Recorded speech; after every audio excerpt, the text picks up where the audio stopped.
10 muscle cars, 1 year each. Then Detroit killed every single one of them. Number 10. The 1969 Mercury Cyclone Spoiler 2. This car was never built to be driven. It was built to win a rulebook. NASCAR required 500 street versions of any aero body before it could race, so Mercury bolted on a shark nose front end and a ducktail spoiler, built exactly enough to qualify, and called it a day. Most buyers had no idea they'd bought a homologation special. They just thought they owned a weird-looking Cyclone. Under the hood, a 351 or 428 Cobra Jet V8 ran low 13-second quarter miles. On track, Cale Yarborough drove one to victory at Daytona. On the street, it lasted exactly 1 model year before NASCAR changed the rules, and Mercury quietly dropped the nose cone idea for good. That one's the tame entry on this list. Number 9 got shut down mid-production by GM head office. Number 9. The 1963 Pontiac Catalina Super Duty, nicknamed the Swiss cheese car. Pontiac's engineers drilled holes straight through the aluminum front-end panels, bumper brackets, inner fenders, splash pans, anywhere they could shave a pound without touching structural strength. Powering it, a 421 cubic inch Super Duty V8 built for drag strips, not driveways. Then, in January 1963, General Motors' corporate office banned factory-backed racing across every division. Pontiac had to shut the program down mid-run. Nobody knows the exact number built. Estimates range from a dozen to around 200, because the paperwork got buried along with the program. 1 model year, then gone by executive order. GM killed that one with a memo. Number 8 got killed by a name change. Number 8. The 1970 AMC Rebel Machine. AMC was the smallest of Detroit's Big Four, and they knew subtlety wasn't going to sell muscle cars, so they painted the machine red, white, and blue, and bolted a tachometer straight onto the hood, right in the driver's sightline. A 390 cubic inch V8 rated at 340 horsepower ran the quarter mile in the low 14s, legitimately competitive with cars from companies 10 times AMC's size. It should have been the start of something. Instead, AMC folded the Rebel nameplate entirely for 1971, replacing it with the Matador. The machine name, the parts, the paint scheme, all of it vanished with the badge in 1 model year. AMC lost a nameplate. Ford lost its race car to its own success. Number 7. The 1969 Ford Torino Talladega. Ford stretched the Torino's nose out roughly 6 inches and smoothed the front bumper flush against the body, purely to cut drag on NASCAR superspeedways. It worked. Talladega swept the top qualifying spots and won races across 1969.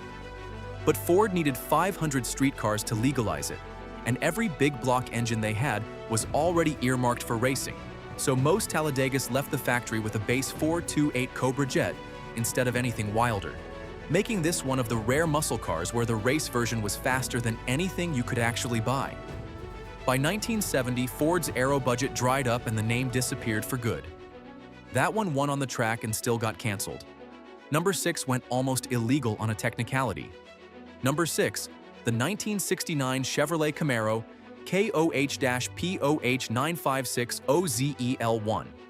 Chevrolet officially capped Camaro engines at 400 cubic inches. Unofficially, dealers could order almost anything through a loophole called the Central Office Production Order System, meant for fleet trucks and taxis. A handful of dealers, most famously Fred Gibbs Chevrolet, used it to order an all-aluminum 427 racing engine straight into a Camaro body. The ZL1 option alone cost more than $4,000, nearly the price of a second car. Only 69 were built before GM closed the loophole for good. Today, surviving ZL1s sell for well over $500,000 for an engine option almost nobody wanted to pay for in 1969. That loophole produced 69 cars. This next one, GM only allowed to exist 5 times. Number 5. The 1963 Chevrolet Corvette Grand Sport. Chief engineer Zora Arkus Duntov wanted a lightweight Corvette built purely to beat Shelby's Cobras on track, so his team quietly built a fiberglass and tube frame racer with almost nothing in common with the showroom Corvette besides the shape. The plan called for 125 units, the minimum needed for racing homologation.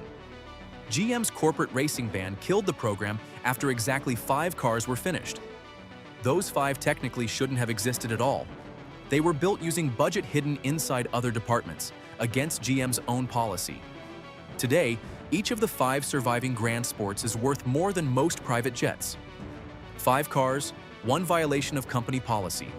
Number 4 got quieter before it disappeared. Number 4. The 1970 Dodge Challenger T/A. Dodge built this one specifically to race in the SCCA Trans Am series, which meant a genuinely strange engine. A 340 cubic inch V8 fed by 3 two-barrel carburetors, conservatively rated at 290 horsepower but making noticeably more in reality. A functional fiberglass hood scoop fed air straight to the middle carburetor, and side exit exhaust pipes dumped sound right in front of the rear tires, loud enough that some buyers got noise complaints before they'd even left the dealership. Dodge built the T/A for exactly 1 year to satisfy racing rules, then quietly reverted the 71 Challenger to a single carburetor setup once the Trans Am program folded. That one was loud enough for noise complaints.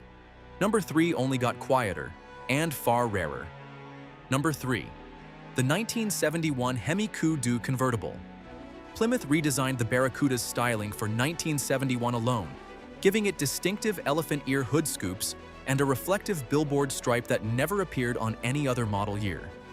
Order the 426 Hemi in a convertible that year, and you got one of the rarest combinations Detroit ever built. Insurance companies had started slapping massive surcharges on high-horsepower convertibles by 1971, and most buyers couldn't justify the premium, so Plymouth sold exactly 11 Hemi Cuda convertibles with a 4-speed manual that year. 11. Several have since sold at auction for well over $3 million each, making this unassuming 71 package one of the single most valuable American cars ever built. 11 cars, $3 million each. Number 2 broke 200 miles an hour and got banned for it. Number 2. The 1969 Dodge Charger Daytona.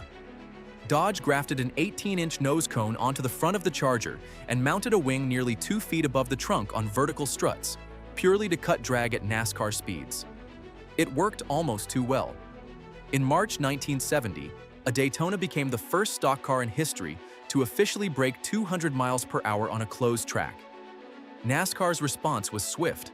New rules for 1971 effectively outlawed the wing and nose package entirely, ending the winged car era in one stroke.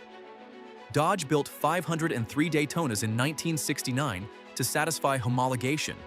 No second model year, no reissue. The car that broke 200 miles per hour got legislated out of existence within 18 months.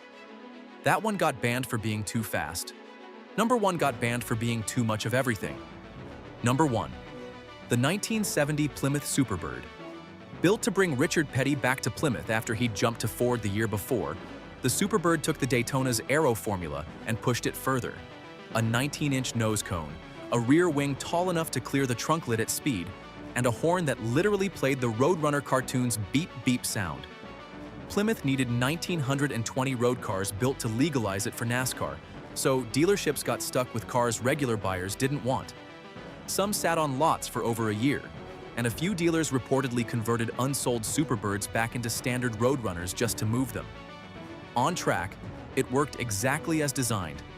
Petty and the Superbird dominated, and NASCAR responded in 1971 by effectively banning the entire wing car category with a displacement penalty that made the aero cars pointless to race.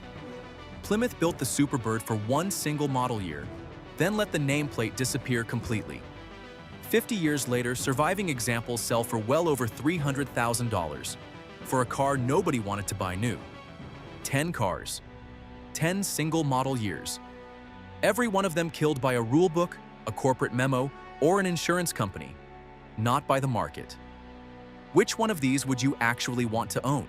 Drop it in the comments and subscribe if you want the next list of cars Detroit tried to make everyone forget.